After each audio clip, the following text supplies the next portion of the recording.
الحمد لله وكفى وسلام على حبيبه المصطفى أما بعد فأعوذ بالله من الشيطان الرجيم بسم الله الرحمن الرحيم إن الله وملائكته يصلون على النبي يا أيها الذين آمنوا صلوا عليه وسلموا تسليما بحمدہ تعالی و بکرم مصطفیٰ صلی اللہ تعالی علیہ وسلم۔ آج کی رمضان المبارک کی پہلی تراویح میں ہم نے قرآن عظیم کا ایک پارہ مکمل تلاوت کیا ہے۔ اللہ عز و جل ہمیں مکمل قرآن عظیم صحیح تجوید کے ساتھ پڑھنے اور آپ سب کو صحیح سننے کی توفیق عطا فرمائے۔ میرے عزیزو، رمضان کی بہاریں آ چکی ہیں۔ کسی مہمان کے انتظار کرتے کرتے جب وہ گھر آ جاتا ہے تو خوشیاں دوبالا ہو جاتی ہیں۔ یہ اللہ تعالیٰ کا کتنا بڑا کرم و احسان ہے کہ رجب سے ہم دعا کرتے رہتے ہیں کہ اے اللہ رجب و شعبان میں برکت دے دے اور رمضان تک ہماری زندگی کو پہنچا دے، اور رب تعالیٰ نے آپ سب کی سن لیا اور رمضان آپ سب کو دے دیا۔ ورنہ آج بھی کچھ لوگوں کی موت ہوئی ہے، آج کے دن بھی کئی لوگوں کی موت ہوئی ہے، چاند دکھنے سے پہلے بھی کچھ لوگ قبرستان جا چکے ہیں۔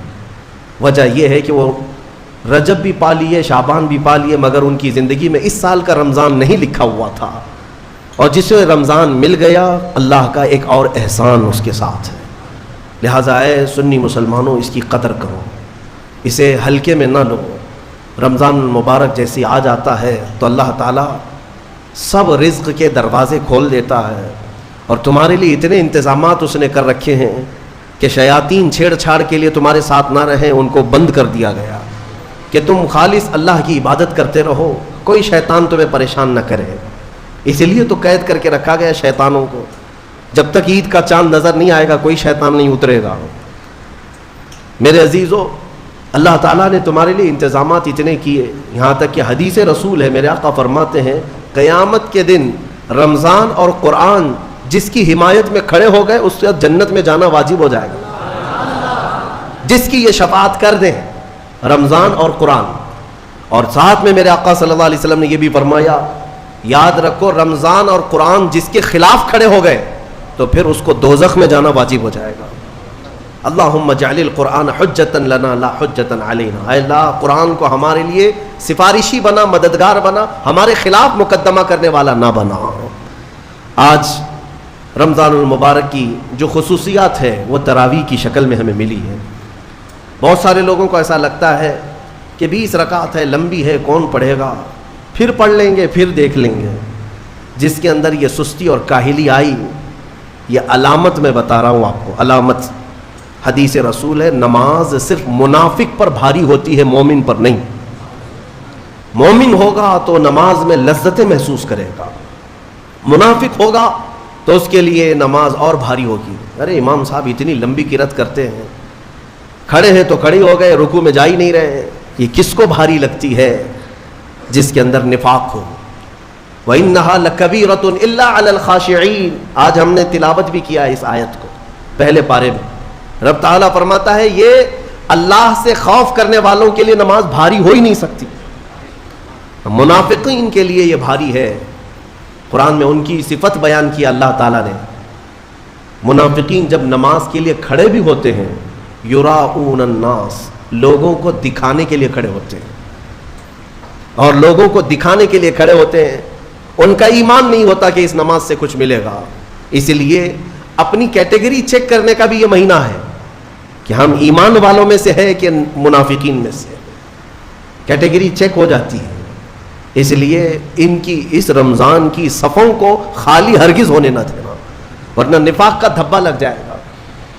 بہرحال ہم معمول کے مطابق تفسیر قرآن کو، جیسے ہر سال میری عادت ہے میں قرآن جو تلاوت کرتا ہوں اس کے کچھ گوشے آپ تک رکھنے کی کوشش کرتا ہوں۔ یہ اور بات ہے کہ 6 سال کے بعد اسی ممبر پر دوبارہ ہم تفسیر بیان کریں۔ اللہ تعالیٰ اس مسجد کو ہمیشہ شاد و آباد رکھے، ہم رہیں یا نہ رہیں یہ ممبر سدا سلامت رہے۔ اس ممبر کو تفسیر قرآن کے لیے خاص کیا گیا تھا، آپ سب کو پتہ ہے یہ تفسیر قرآن کا ممبر ہے۔ مولا تعالیٰ یہاں سے قرآن کی آواز ہمیشہ بلند فرمائے، اور آج دنیا میں اگر میری آواز گونجتی ہے تو اسی تفسیر کی برکت سے ہے۔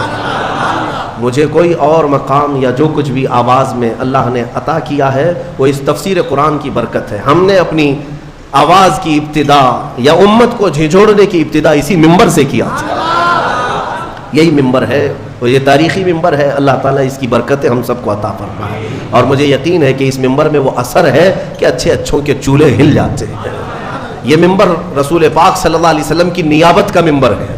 ہاں صرف اس کو لکڑی کا ممبر نہ سمجھیں, یہ رسول اللہ کا ممبر ہے جہاں سے حدیث رسول سنائی جاتی ہے, جہاں سے اللہ کے کلام کی تفسیر ہوتی ہے.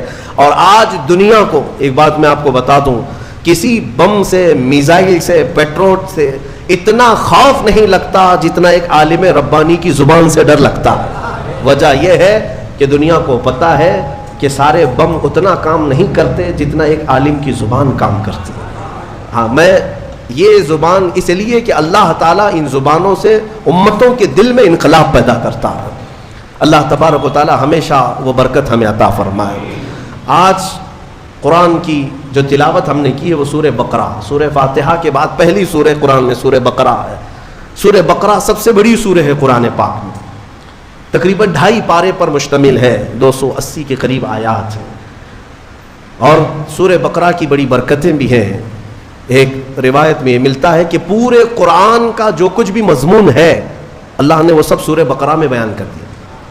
پورے قرآن میں جو کچھ بھی ہے وہ سورہ بقرہ میں, اور جو سورہ بقرہ میں ہے وہ سورہ فاتحہ میں, پورا سورہ فاتحہ میں ہے. اور اسی کو مولا کائنات علی مرتضیٰ نے فرمایا کہ اگر میں سورہ فاتحہ کی تفسیر لکھنے بیٹھ جاؤں تو 70 اونٹوں کو بوجھل کر سکتا ہوں. کیوں؟ اس لیے کہ سورہ فاتحہ ہی قرآن کا نچوڑ ہے, قرآن کا خلاصہ ہے. بہت ساری آیتیں ہیں تفسیر بیان کرنے کے لیے, وقت اتنا نہیں ہوتا. مختصر سی چند چیزیں آپ کے سامنے رکھتے ہیں. ایک اہم آیت اس میں آئی ہے. میں تفسیر سننے کے پہلے آداب بھی بتا دوں آپ, قرآن پڑھنے کے بھی آداب اور تفسیر سننے کے بھی آداب. ظاہر سی بات ہے کچھ آداب وہ ہیں جو ظاہر سے تعلق رکھتے ہیں. وضو سے ہونا چاہیے نماز قرآن پڑھنے کے لیے, لا یمسہ الا المطہرون, اس کو صرف اور صرف پاکیزہ لوگ چھوئیں گے. کس کو؟ قرآن پاک کو. تلاوت کرنے کے لیے وضو شرط ہے یا نہیں؟ چھونے کے لیے سب کو پتہ ہے. ادب یہی ہے, ظاہری ادب یہ ہے کہ پاک رہے, جنوبی نہ رہے, حیض و نفاس والی عورت نہ رہے. قرآن پاک کے لیے یہ ظاہری آداب ہوئے. کچھ باطنی آداب بھی ہیں قرآن پڑھنے کے لیے, کچھ باطنی آداب بھی ہیں. تم 10 بار نہا لو, 10 بار وضو کر لو, قرآن کو ظاہری آداب کے اعتبار سے چھو تو سکتے ہو. باطنی آداب میں سب سے پہلی شرط یہ ہے قرآن پڑھنا ہو یا سننا ہو تو عشق مصطفیٰ ہونا چاہیے. ہاں بغیر حب مصطفیٰ کے اگر قرآن پڑھے گا تو پھر گمراہی کی طرف بھی جا سکتا ہے. قرآن تو قرآن ہے. حدیث رسول کے بارے میں کہا گیا بخاری شریف کے بارے میں کہ بے عشق مصطفیٰ پڑھتے ہیں جو بخاری, سنا ہے نا آپ نے, بے عشق مصطفیٰ جو پڑھتے ہیں بخاری, آتا ہے بخار ان کو آتی نہیں بخاری. بخار آ جائے گا لیکن بخاری نہیں آئی. جب بخاری کے لیے عشق مصطفیٰ ضروری ہے تو پھر قرآن کے لیے کتنا ہے. اس لیے سب سے پہلی چیز میں آپ کو یہ بتا دوں, قرآن پڑھنا ہے یا سننا ہے, عشق مصطفیٰ شرط ہے, شرط ہے. محمد کی محبت دین حق کی شرط اول ہے, اسی میں ہو اگر خامی تو سب کچھ نامکمل ہے. قرآن کی ایک آیت سنا ہوگا نا آپ نے, لقد جاءکم من اللہ نور, قد جاءکم من اللہ نور و کتاب مبین, مشہور آیت ہے.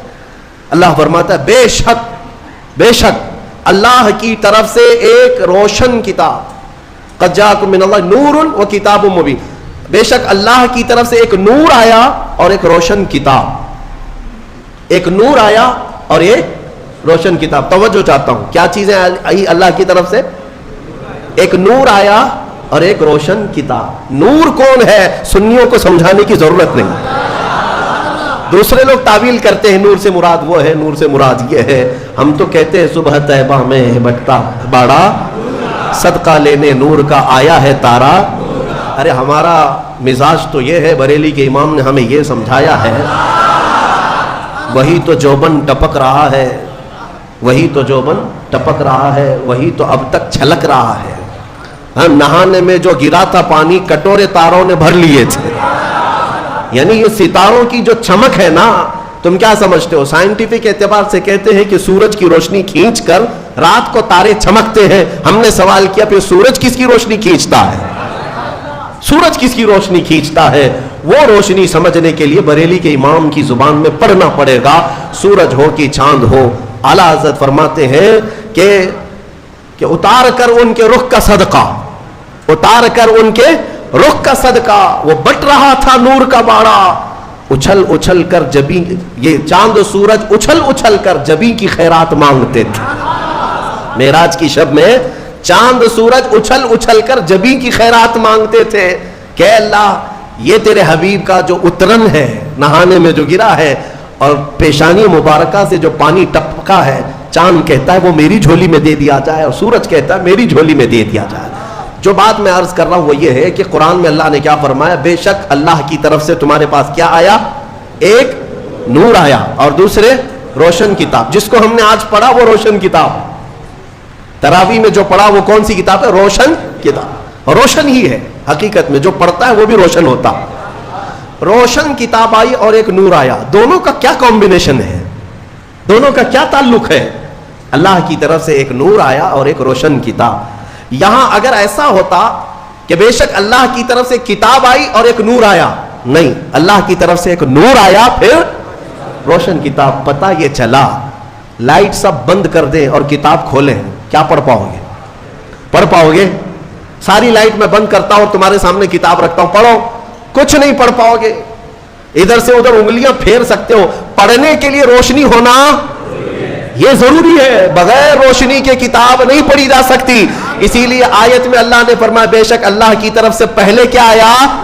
نور آیا، پھر کیا آئی؟ روشن کتاب. اب اس روشن کتاب کے لیے یہ کرنٹ والی لائٹ نہیں، نور مصطفیٰ کی روشنی ضروری ہے. جب نور مصطفیٰ میں پڑھو گے تو اس کتاب سے ہدایت بھی پاؤ گے. الحمدللہ اہل سنت و جماعت کے حصے میں وہ ہدایت آئی کہ ہم عشق مصطفیٰ کی زبان میں قرآن پڑھتے ہیں. الحمدللہ. آج بہت ساری باتیں تھی لیکن ایک آیت کی طرف میں لے جاتا ہوں. کچھ لوگوں کو قرآن سے ایسی ایسی چیزیں نکالنے کی عادت ہے کہ کہیں حضور کی شان میں کچھ کمی نظر آ جائے کہ حضور پاک صلی اللہ علیہ وسلم کو یہ نہیں تھا، وہ نہیں تھا، ان کو وہی چیزیں ملتی ہیں. حالانکہ قرآن کا مفہوم وہ نہیں ہے، سمجھ کا ان کے قصور ہے. عربی سے نابلد ہے، ناآشنا ہے، کچھ بھی اٹکل پچھو مار کے ترجمے میں گمراہ ہو جاتے ہیں. لیکن قرآن نے آداب سکھائے. توجہ چاہتا ہوں. آج ہم نے ایک آیت پڑھی ہے سورہ بقرہ میں. اللہ تعالیٰ فرماتا ہے یا ایھا الذین آمنوا لا تقولوا راعنا وقولوا انظرنا واسمعوا وللکافرین عذاب علیم. اے ایمان والو راعنا مت کہو، راعنا مت کہو. کیا مطلب ہے اس کا؟ تھوڑا سا عربی میں سمجھا دوں. ہوتا یہ تھا کہ رسول پاک صلی اللہ علیہ وسلم جب مجلس میں صحابہ کو درس دیتے، کوئی بات اگر کسی صحابی کو سمجھ میں نہ آتی تو وہ یوں کہتے راعینا یا رسول اللہ. آپ کہتے نا پارڈن می، پارڈن می. ایک ٹیچر کو کہا جاتا ہے کہ دوبارہ ارشاد، دوبارہ ارشاد. کیوں؟ کہ آپ دوبارہ بیان فرمائیں تاکہ میں اور سمجھ سکوں. تو صحابہ کیا کہتے تھے؟ راعینا یا رسول اللہ. اے اللہ، اے رسول اللہ ہماری رعایت کر دیجئے تھوڑی سی، یعنی ہم جلد نہیں سمجھ پائے، اور ایک بار بیان کر دیجئے. لیکن اسی زمانے میں راعینا صحابہ کس نیت سے کہتے تھے؟ اے اللہ کے رسول ہماری رعایت کیجیے. اسی زمانے میں یہودیوں کی زبان میں راعینا کا ترجمہ غلط تھا. راعینا کا مطلب ہوتا تھا ہمارا چرواہا، ہمارا چرواہا. تو ہوتا یہ تھا کہ صحابہ کہتے تھے راعینا یا رسول اللہ ہماری رعایت کر دیجیے اے اللہ کے رسول. یہودی جو سنتے تھے تو مذاق اڑاتے تھے. دیکھو مسلمانوں کو اپنے ہی نبی کو اپنا چرواہا کہتے ہیں، اپنے ہی نبی کو اپنا چرواہا کہتے ہیں. وہ ٹھٹا مار کر کے ہنستے تھے، مذاق اڑاتے تھے. لیکن مجھے بتاؤ میرے عزیزو، کسی صحابی کے دل میں یہ نیت تھی؟ ان کے خواب و خیال میں بھی یہ گمان نہیں کہ ہم حضور کے بارے میں ایسا سوچیں. لیکن وہ اپنی زبان میں کہہ رہے تھے. لیکن دیکھیں قانون خداوندی کو، اللہ نے اس لفظ کو بھی منع کر دیا جس کا معنی کسی بھی زبان میں الگ آ سکتا ہو. وہ جملہ میرے نبی کی شان میں بولا ہی نہ جائے، بولا ہی نہ جائے. اور عام لوگوں کو نہیں، امت میں اگر سب سے اچھے لوگ کوئی تھے تو رسول کے صحابہ تھے. ان کو اللہ نے تنبیہ کرتے ہوئے فرمایا اے ایمان والو آج کے بعد سے راعینا نہ کہو. جب اگر دوبارہ کہنے کی بات آئے حضور کی بارگاہ میں تو کیا کہو؟ اللہ نے وہ بھی سکھایا. کہو وقول انظرنا، یوں کہو نظر کرم فرمائی. اللہ نظر کرم فرمائیے. ایسا لفظ استعمال کرو نبی کی بارگاہ میں جس کا کوئی بھی کوڑھی دوسرا ترجمہ کر بھی نہ سکے. کوئی بھی دل کے کوڑ والا مریض جو گستاخ ہے، بغض رکھتا ہے، عداوت رکھتا ہے، وہ ایسا تصور بھی نہ لا سکے. عزیزان گرامی، صحابہ کو جب یہ تنبیہ کر دی گئی تھی، اب ہمارا اور تمہارا حال کیا ہے؟ بعض ایسے لوگ ہیں جو نبی پاک صلی اللہ تعالی علیہ وسلم کے لیے، حضور پاک صلی اللہ تعالی علیہ وسلم کے لیے الفاظ کی ہیرا پھیری کے ساتھ وہ شان رسالت میں تنقیص کرنے کو اور گستاخی کرنے کو یہ سمجھتے ہیں کہ ہم بہت پڑھے لکھے لوگ ہیں، ہم بہت ایجوکیٹڈ لوگ ہیں.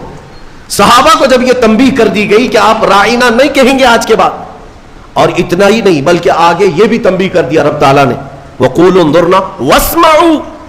یہ کہنے کی ضرورت بھی کیوں آئے گی؟ غور سے سنا کرو.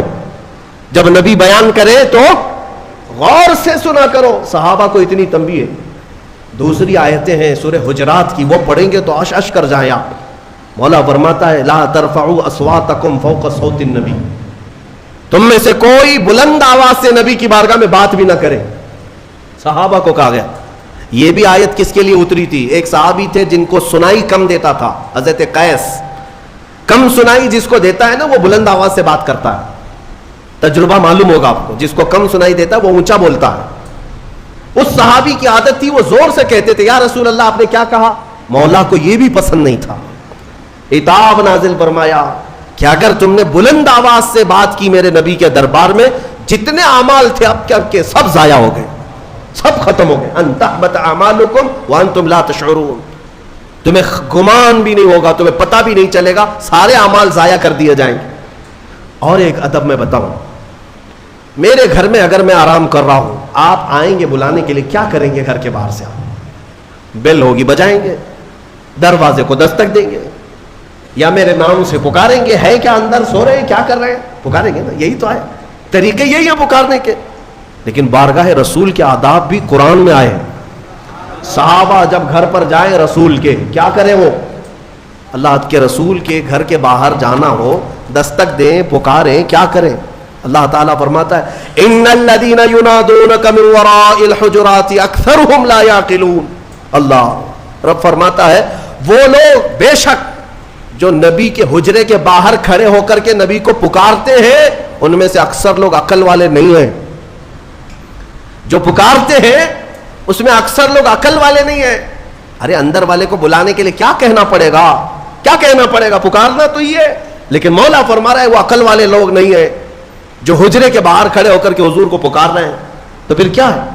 قرآن سکھاتا ہے وَلَوْ أَنَّهُمْ صَبَرُوا حَتَّى تَخْرُجَ إِلَيْهِمْ لَكَانَ خَيْرًا لَهُمْ. رب فرماتا ہے ادب یہ ہے لوگوں کو چاہیے کہ وہ دروازے کے باہر جا کر خاموش کھڑے رہے، میرا رسول خود باہر ہے. ارے نادانوں پوچھو، رسول دروازے بند اندر بیٹھ کر باہر کون کھڑا ہے کیسے جانتے ہیں؟ یہی عقیدہ بریلی کے امام نے ہمیں دیا. اور کوئی غیب کیا تم سے نہاں ہو بھلا، جب نہ خدا ہی چھپا. رسول پاک کو خبر تو ہے کہ دروازے کے باہر کون کھڑا ہے، اسی لیے قرآن کہہ رہا ہے جاؤ تو ہاتھ باندھ کر کھڑے رہو، بس میرا رسول خود ہی باہر آئے گا. پکارنے کے لیے ہم اور آپ ہیں، ہم مجھے پکارو، ہو سکتا ہے مجھے پتہ ہی نہیں باہر کون ہے، لیکن رسول کے لیے نہیں. ایک صحابی آئے، وہ دعا کرانے کے لیے آئے تھے، گھر سے غریب تھے، تنگ دست تھے، ان کے ماں باپ کا انتقال ہو گیا تھا. یہ سوچ کر کے گھر سے نکلے آج میرے والدین کی مغفرت کی دعا کراؤں گا اور میری غریبی دور ہو جائے، تنگ دستی دور ہو جائے، اس کے لیے حضور سے سفارش کروں گا. آئے لیکن دیکھا مجمع ایسا حضور کو سمیٹے بیٹھا ہے، بڑے بڑے صحابہ سامنے، ان کو جانے کی ہمت نہیں ہوئی، دور بیٹھے رہ گئے. عصر سے مغرب تک انتظار کیا، موقع نہیں ملا. مغرب کی اذان ہوئی، نماز کے لیے میرے آقا تشریف لائے. نماز کے بعد پھر حضور بیٹھے، لیکن بڑے بڑے صحابہ نے گھیر لیا. یہ غریب صحابی تھے، دور کھڑے رہ گئے. کہاں پھلان پھلان کر کے جاؤں گا، پیچھے کھڑے رہے. عشاء کی اذان ہو گئی، عشاء تک موقع نہیں ملا. عشاء کی نماز پیچھے پڑے اور عشاء کے بعد میرے آقا صلی اللہ علیہ وسلم سیدھے اپنے گھر میں جاتے تھے. اب بیٹھک نہیں ہوتی تھی. اب عشاء کی نماز کے بعد حضور اپنے حجرے کی طرف نکلے. یہ صحابی کہتے ہیں میں نے سوچا موقع تو آج دن بھر نہیں ملا، ہاتھ باندھے پیچھے پیچھے چلتے رہے. حضور اپنے دروازے پر پہنچ گئے اور پیچھے مڑ کر کہتے ہیں جا اللہ تیری غریبی دور کرے, تیرے ماں باپ کی مغفرت کرے. کس نے کہا میرے نبی سے, کس نے کہا میرے عزیزو؟ اسی لیے تو ہمارا عقیدہ یہ ہے کہ وہ دلوں کی بھی سنتے ہیں, اس کی بھی سنتے ہیں جسے بولنا نہیں آتا. وہ لکڑیوں کی جب سنتے ہیں, ہرن کی جب سنتے ہیں, تو امتیوں کی کیوں نہیں سنیں گے؟ ہم یہاں سے پکارے وہ وہاں سے سنے, مصطفیٰ کی سماعت پہ دور و نزدیک کے سننے والے وہ کان, کان لالے کرامت پہ. اسی لیے سنیوں میں کہتا ہوں کہ تفسیر بھی سننا ہو تو عشق مصطفیٰ کے ساتھ سنو. مزہ ہی کچھ اور ہے کہ اپنے نبی کو چھوڑ کر محفل کون سی ہوتی ہے. رسول جس محفل میں نہ ہو تو محفل کہاں ہے؟ اسے محفل نہیں کہا جاتا. بلے شاہ میاں رحمۃ اللہ علیہ بڑے صوفی بزرگ ہیں, وہ کہتے ہیں جس دل میں حضور کی یاد نہ ہو اس دل میں کتے بستے ہیں, کتے ہوتے ہیں, جانور بستے ہیں. حقیقت ہے دل اسی کو کہتے ہیں جس میں حضور کی یاد آئے. دل ہے وہ دل جو تیری یاد سے معمور رہا, سر ہے وہ سر جو تیرے نام پہ قربان گیا. ہاں, دل اور سر وہی ہے جو حضور کے لیے ہو, حضور کے لیے نہ ہو تو پھر یہ کدو کا ایک ٹکڑا ہے اور دل جو ہے سینے کے اندر وہ گوشت کا ایک چھتڑا ہے اور کچھ نہیں. ہاں بس ان کی حیثیت اتنی ہے, دونوں کندھوں کے بیچ میں ایک کدو کا ٹکڑا ہے اور سینے کے اندر گوشت کا ایک چھتڑا ہے. اسے دل مت کہنا اور اسے سر مت کہنا. دل کہنے کے لیے ضرورت اس بات کی ہے کہ دیکھو پہلے اس میں حب مصطفیٰ ہے یا نہیں. سر کہنے کے لیے ہر ایک کو سر مت کہنا, بلکہ اعلیٰ حضرت فرماتے سر صرف وہی ہے جو ان کے قدموں پہ قربان ہونے کو تیار ہے, وہی سر ہے. بہرحال آج کی اس تفسیر میں ہم نے بارگاہ رسول کا ادب پڑھا ہے. اسی لیے اے میرے عزیزوں, حضور پاک صلی اللہ تعالی علیہ وسلم کو چھوڑ کر دنیا کا کوئی علم نہیں ہے, کوئی علم نہیں. واللہ اعلیٰ حضرت فرماتے ہیں ذکر خدا بھی جو ہے اللہ کا ذکر کرنے کے لیے جب بھی کھڑے ہوں گے, اگر اس میں مصطفیٰ کا ذکر نہیں آیا تو اسے ذکر خدا کہا ہی نہیں جائے گا. ذکر خدا ہے ہی نہیں.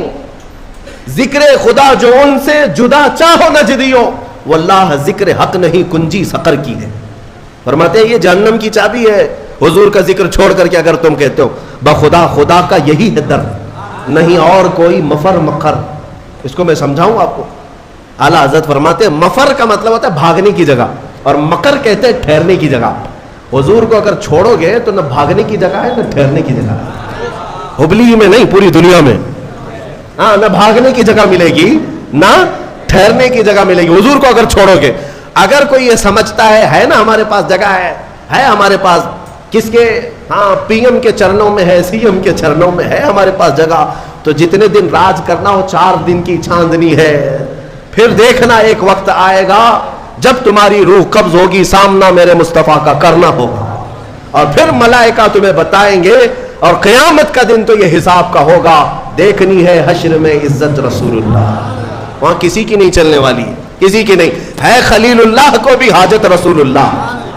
عزیزان گرامی وقار, بخدا خدا کا یہی ہے در, نہیں اور کوئی مفر مکر جو وہاں سے ہو یہیں آ کے ہو, جو یہاں نہیں تو وہاں نہیں. تفسیر قرآن کے لیے بھی حضور پاک صلی اللہ تعالی علیہ وسلم کی محبت شرط ہے, شرط ہے. حضور کو چھوڑ کر ایک ابھی سوشل میڈیا میں گمراہی پھیلانے والے کئی ایسے موسمی کیڑے آتے رہتے ہیں, اور آج مجھے جوانوں کو بتانا اس لیے بھی ضروری ہے کہ یہ اپنا آدھا دین جو ہے سوشل میڈیا پر ہی سمجھ بیٹھے ہیں. ہاں, ان کا سب سے بڑا استاد تو علامہ گوگل ہے. مولانا گوگل سے پوچھیں گے, نام بھی اسی سے پوچھیں گے, مسئلے بھی اسی سے پوچھیں گے, اور گوگل صاحب سب بتا دیتے ہیں. تو جس کا استاد گوگل ہے وہ سنے, وہ سنے. ہر چیز اس میں جو آ جاتی ہے وہ صحیح نہیں ہوتی. ہاں, شہد دکھائے زہر پلائے, قاتل ڈائن شوہر کش, اس مردار پہ کیا للچانا دنیا دیکھی بھالی. اعلیٰ حضرت نے اس کی بہت پہلے تشریح کر دی تھی. یہ وہ دنیا ہے جو تمہیں شہد دکھاتی ہے اور زہر پلاتی ہے. کچھ لوگ ایسے آئے ہوئے ہیں اس میں. ایک شخص آیا, وہ کہتا ہے کہ صرف قرآن, اس میں کسی حدیث کی ضرورت نہیں, حدیث لینا ہی نہیں ہے, نہ بخاری نہ مسلم نہ ترمذی نہ ابو داؤد نہ نسائی نہ ابن ماجہ نہ مشکات, کوئی حدیث نہیں چاہیے, قرآن ہی چاہیے, صرف قرآن. قرآن سے ہمیں یہ خبر ملی, کچھ نوجوان اس میں بہکتے چلے گئے. ہاں, قرآن ہی تو سب کچھ ہے اس کے اندر. جب اللہ نے فرمایا سارا بیان ہم نے قرآن میں اتار دیا ہے، کوئی خشکی تری چھوڑا ہی نہیں، سب کچھ قرآن میں ہے، تو پھر حدیث کی کیا ضرورت؟ وہ شک ڈالتے ہیں. ارے ظالم، تو یہ تو بتا یہ قرآن اترا کس پہ ہے؟ یہ قرآن کہاں سے آیا؟ کون بتایا یہ آیت ایسی ہے؟ حضور کو چھوڑے گا تو ایک آیت بھی تجھے نہیں ملے گی. قرآن کس نے سنایا؟ ارے حضور پر وہی اترتی تھی، حضور سنائے صحابہ کو تو قرآن لکھا گیا.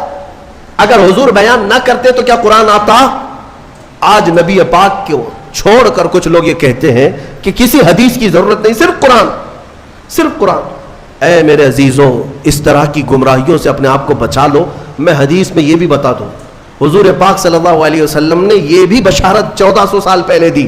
فرمایا ایک زمانہ تم پر آئے گا، ایک شخص آئے گا جو تکیے پر ٹیک لگا کر بیٹھا رہے گا اور پھر لوگوں سے کہے گا کہ صرف قرآن ہی کافی ہے، کسی حدیث کی ضرورت نہیں. حضور نے 1400 سال پہلے بتایا تھا. 1400 سال پہلے حضور نے آگاہ فرمایا کہ ایسی گمراہ لوگوں سے، اور حضور نے یہ بھی فرمایا یہ وہ لوگ ہیں جن کے لیے قرآن حلق سے نہیں اترتا، انہیں قرآن کی سمجھ نہیں ہے، لیکن وہ قرآن کے ذریعے پوری دنیا کو گمراہ کرنے کی کوشش کرتے.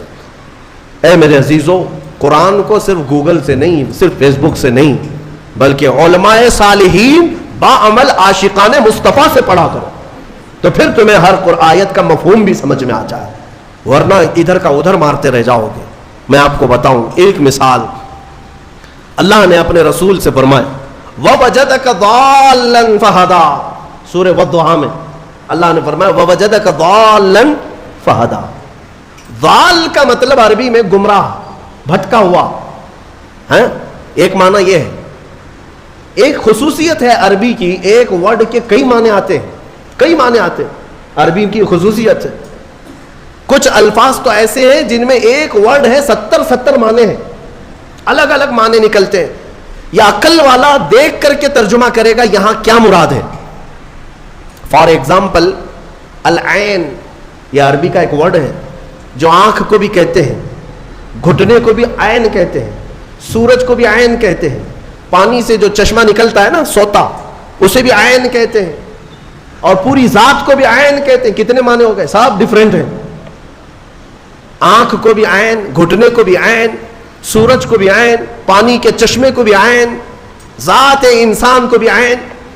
تو اب اگر کہیں یہ کہہ دے کسی نے یہ کہہ دیا کہ میری عین سے پانی آ رہا تھا، تو ترجمہ کرنے والا ہے کہ ہاں مولانا کے گھٹنے سے پانی آ رہا تھا. ہاں، یا ترجمہ یہ کرو شاید مولانا کے سورج سے پانی آ رہا تھا. ارے میاں یہاں سورج کہاں سے آ گیا؟ ہاں، عقل والا اتنا تو ترجمہ کرے گا. اگر یہ کہہ رہے میری عین سے پانی آ رہا تھا تو شاید ان کی آنکھ سے پانی آیا. سمجھ میں آیا؟ ہاں، اتنی تو سمجھ ماشاءاللہ ہمارا مجمع رکھتا ہے. اگر میں ایک جملہ کہہ دوں تو ترجمہ آپ خود ہی کر لیں گے. مثال کے طور پر اگر میں یہ کہہ دوں عربی میں کہ آج عین 6:30 بجے نکل گیا، تو آپ ترجمہ کیا کریں گے؟ مولانا کا گھٹنا 6:30 بجے نکل گیا. یہ کریں گے؟ آپ کیا کریں گے؟ سچ بتاؤ. سورج. الحمدللہ، یہ عقل ہے، یہ اتنی سمجھ ہے کہ سورج آج 6:30 بجے نکل گیا، یہ مطلب ہے. لیکن آؤ، جس کی مت ماری جاتی ہے، جس کے اندر عشق مصطفیٰ نہ ہو، کوڑ ہو، وہ ایسے ہی ترجمے کرتا ہے. ضال کا مطلب ہوتا ہے راستہ چھوڑا ہوا، بھٹکا ہوا. لیکن کچھ اچھے معنی بھی آتے ہیں اس کے، کچھ اچھے معنی بھی آتے ہیں. لیکن اچھے مکھی کو کہاں نظر آتے ہیں؟ وہ جسم میں جہاں زخم ہوگا وہیں بیٹھے گی نا، زخم جہاں دیکھتی وہاں بیٹھے گی، کیونکہ مکھی کو پیپ پینے کا شوق ہے، خون پینے کا شوق ہے، اچھی جگہ نہیں بیٹھے. بہرحال بلا تشبیہ و بلا تمثیل، حضور پاک صلی اللہ علیہ وسلم کو جب اللہ نے فرمایا وَوَجَدَكَ ضَالًّا فَهَدَىٰ، اے محبوب ہم نے آپ کو ضال پایا، تو کچھ لوگوں نے یہاں یہ تیر مار دیا، اے رسول ہم نے آپ کو بھٹکا ہوا پایا تو اب ہدایت دے دیا، آپ کو گمراہ پایا تو ہدایت دے دیا. ظالموں، اگر رسول ہی گمراہ ہے تو پھر امت کو کیا ہدایت دے؟ وہ خود بھٹکے ہوئے اگر تھے تمہارے ترجمے کے حساب سے. بے عشق مصطفیٰ جب اس طرح کی تک بندیاں کرو گے، تیر مارو گے، تو یہی ہوگا. ان سے جا کر پکڑ کر کوئی پوچھے کہ رسول گمراہ کب تھے، کب تھے کہ اللہ نے انہیں ہدایت دیا؟ اگر وہ بھٹکے ہوئے تھے، گمراہ تھے، اور اللہ نے ان کو ہدایت دیا، تو ہمارا عقیدہ ہی ختم ہو گیا کہ رسول معصوم ہوتے ہیں. عقیدہ ہی ختم ہو جائے. اسی لیے پھر ایسے جملوں کو سمجھنے کے لیے عشق کے امام کے دربار میں جانا ہو، جو حضور کی محبت بھی رکھتا ہو. اور وہ بریلی کے امام کی بارگاہ میں جب ہم پہنچتے ہیں، پوچھتے ہیں وَوَجَدَكَ ضَالًّا فَهَدَىٰ کا کیا مطلب نکلتا ہے، تو وہ عشق میں ڈوبی ہوئی زبان سے کہتا ہے اے محبوب، ہم نے آپ کو اپنی محبت میں خود رفتہ پایا تو اپنی طرف راستہ دے دیا. کیا ترجمہ ہے؟ خود رفتہ کا مطلب کیا ہوا؟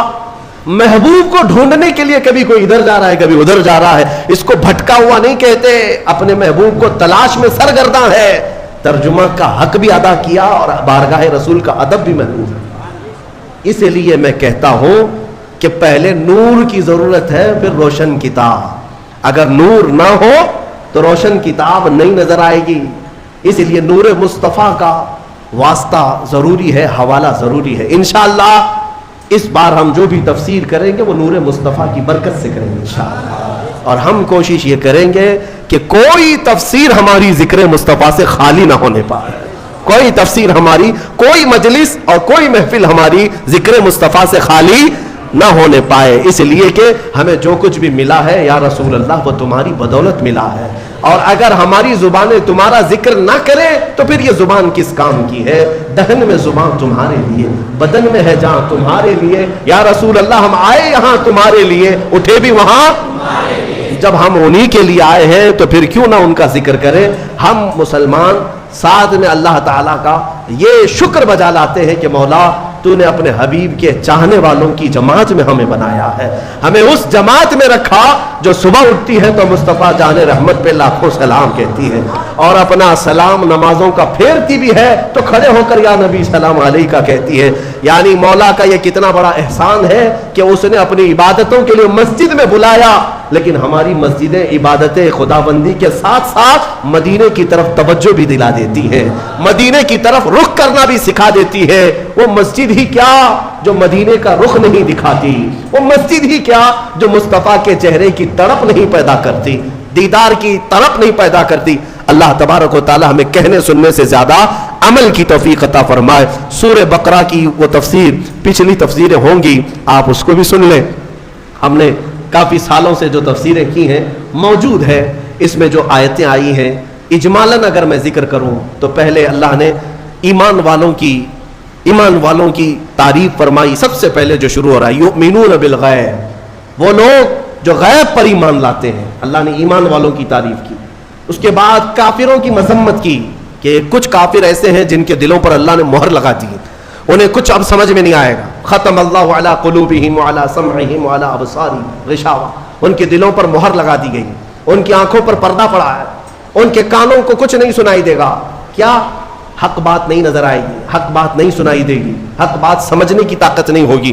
آج بہت سارے ایسے ہیں جو اسلام کی حقانیت کو آنکھوں کے سامنے دیکھ رہے ہیں مگر یہ ابو جہل کی اولاد ماننے کو تیار نہیں مانے گی.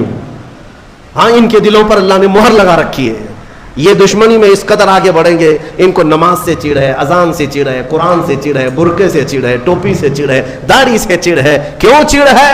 دل پر جو مہر لگی ہوئی ہے، دل پر جو مہر لگی ہوئی ہے. ان کا کام کیا ہے؟ ان کو کیا کرو گے آپ؟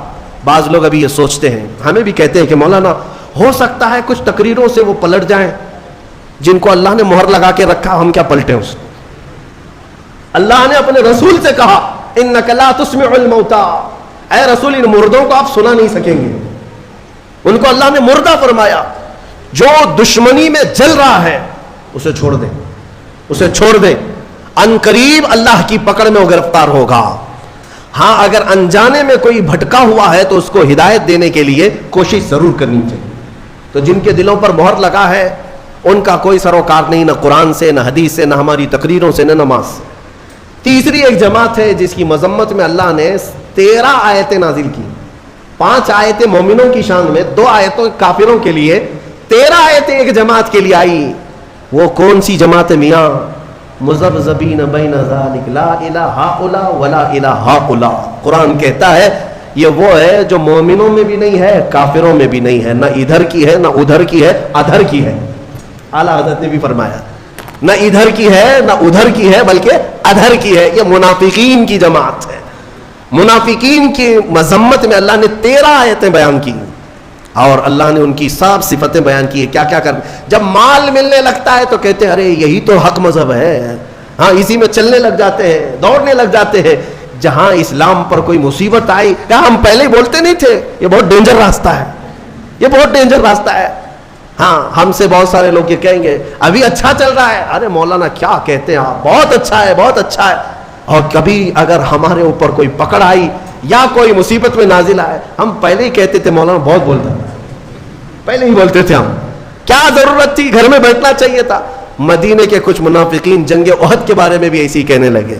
جب مسلمانوں کو شکست ہوئی جنگ احد میں تو واویلا مچائے, ہم پہلے ہی بولتے تھے نہیں جانا چاہیے تھا, ارے اپنے پاس اتنا ہتھیار نہیں, کچھ نہیں ہے, کیا ضرورت تھی جانے کی. یہ منافقین کی جماعت, ان کی اللہ نے صفات بھی قرآن میں بیان کر دی.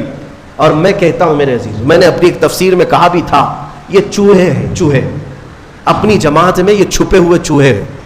یہ غدار لوگ جو ہوتے ہیں یہ کرتے کیا ہیں, سیم چوہا. چوہا گھر میں جو رہتا ہے نا چھوٹا ہوتا ہے لیکن بڑی بڑی تار کاٹ دیتا ہے. کبھی کرنٹ کی تار کاٹ دیا, کبھی گیس کی پائپ لائن کٹ کر دیا, کرنٹ کی تار کھا جاتا ہے تو بجلی سپلائی بند, لائٹ بھی نہیں جل رہی, کچھ بھی نہیں ہو رہا. اور گیس کی پائپ کھا جاتا ہے کبھی تو گیس لیک ہو جائے, گھر بھی جل سکتا ہے تو چوہا چھوٹا لیکن تار کاٹ دیتا ہے, تار کاٹ دیتا ہے. منافق یہی ہے, گھر کے اندر رہتا ہے, مین تار کاٹتا ہے کہ مدینے سے بجلی سپلائی آ ہی نہ سکے, مدینے سے کوئی تمہارا پاور پہنچ ہی نہ سکے, تار کاٹ دو. مومنوں کو اسلام سے جڑی ہوئی جو شناختیں ہیں یہ کاٹ دیتا ہے. اور منافقین سے بچنے کے لیے کرنا کیا چاہیے, کیا کرو گے, کیسے پہچانو گے ان کو. جماعت کے اندر جو موجود ہوتے ہیں غدار منافقین, جو اپنی قوم کو بیچ آتے ہیں, ان کی داڑھی ٹوپی سفید جبے کبے پہ مت جانا, ہاں یہ کوئی علامت نہیں, یہ ایمان والوں کی.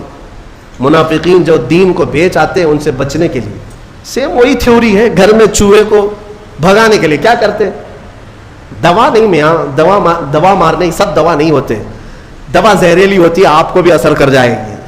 سمپل سی بات ہے, بلی پال لو. کیا کرتے ہیں, بلی پالتے ہیں. اور بلی کیا ہے, سارے چوہوں کو پکڑ لے گی کیا, نہیں پکڑے گی. میاؤں میاؤں کہتی ہے تو چوہے بھاگ جاتے.